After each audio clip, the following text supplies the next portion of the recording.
राम राम आप सभी को। आज मैं आपको एक विशेष बात बताना चाहता हूँ, एक ऐसा विशेष अनुभव जो आपको पूरे जीवन काम करेगा, आपके साथ हमेशा रहेगा।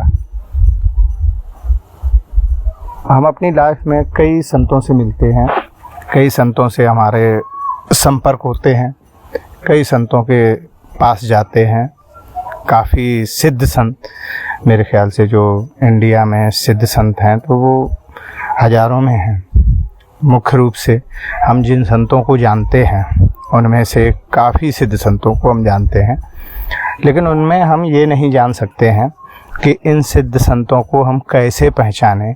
कि ये सिद्ध हैं या नहीं हैं, या ये कितने बड़े सिद्ध हैं या छोटे सिद्ध हैं, या क्या स्तर है क्या नहीं है। तो उस लेवल पर हम लोग तभी जान सकते हैं जब हम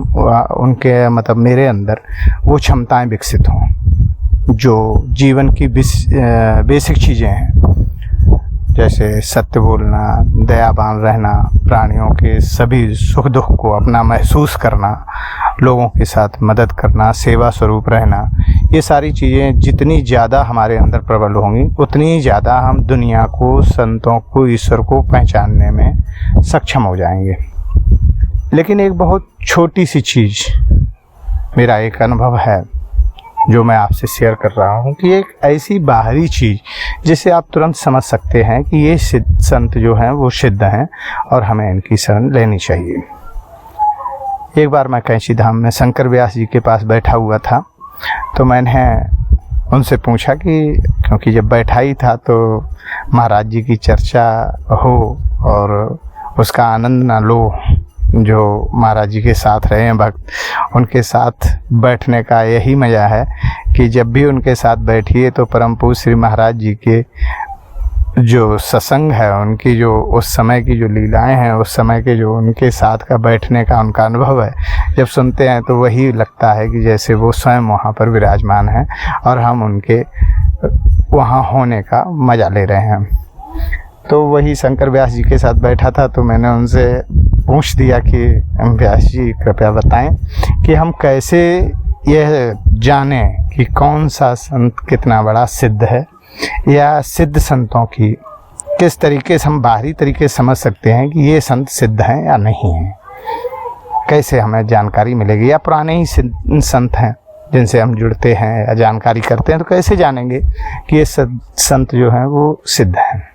व्यास जी ने कहा, अरे ये बहुत छोटी सी बात है, इसे जानने के लिए कोई बहुत बड़ा काम नहीं करना है। सबसे पहले तो आपके अंदर वो क्षमताएं विकसित हों कि आप लोगों से कांटेक्ट में बना सकें,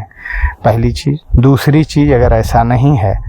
और फिर भी आपके अंदर आस्था है, ईश्वर के प्रति प्रेम है और आप दिनचर्या नित्य प्रति आप जो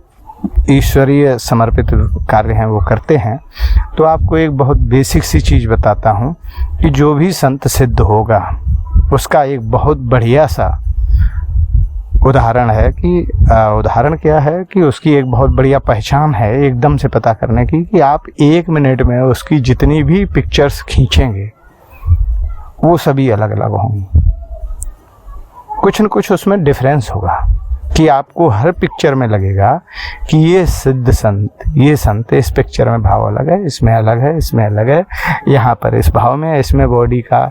जो रेशियो है वो अलग है, इसमें बॉडी रेशियो अलग है, इसमें ये है, इसमें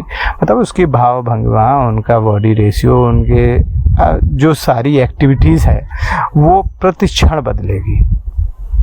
और सिद्ध होने का यही सबसे बड़ा प्रमाण है भौतिक समय में। आपको लगेगा अगर ये आदमी बेकार है, मेरी सुन ही नहीं रहा, मेरी तरफ देख ही नहीं रहा, मुझे मतलब ही नहीं है। एक्चुअली में वो आपकी बॉडी से मतलब नहीं है, वो जो देख रहा है वो आप फिजिकली समझ नहीं पा रहे हैं, उसे आप फिजिकली ना आकर आध्यात्मिक तौर पर देखिए कि वो सिर्फ आपको नहीं पूरी दुनिया को देख रहा है, उसी तरीके से उसका भाव भी बदल रहा है। तो उन्होंने कहा कि अगर तुम्हें किसी भी संत को ये जानना है कि वो अगर सिद्ध हैं, तो सबसे पहली बात कि वो उनकी जितनी भी तस्वीरें होंगी वो सभी डिफरेंट हों। अगर वो नहीं है तो, अगर वो सामने हैं तो प्रतिक्षण उनके भाव, उनकी एक्टिविटी, उनकी सारी चीज़ें बदलती रहेंगी और वो एक व्यक्ति की तरफ न होकर वर्ल्ड वाइड हर व्यक्ति की तरफ उनका नज़र होगी, ध्यान होगा, हर कार्य की तरफ उनकी सोच होगी और व्यवहार होगा। तो एक बहुत ही बेसिक चीज़ मुझे समझ में आ गई कि अगर हमें ये जानना है कि कोई भी संत सिद्ध है या नहीं, या क्या है क्या नहीं है, तो उसकी एक्टिविटी को हम लोग नज़र में रखें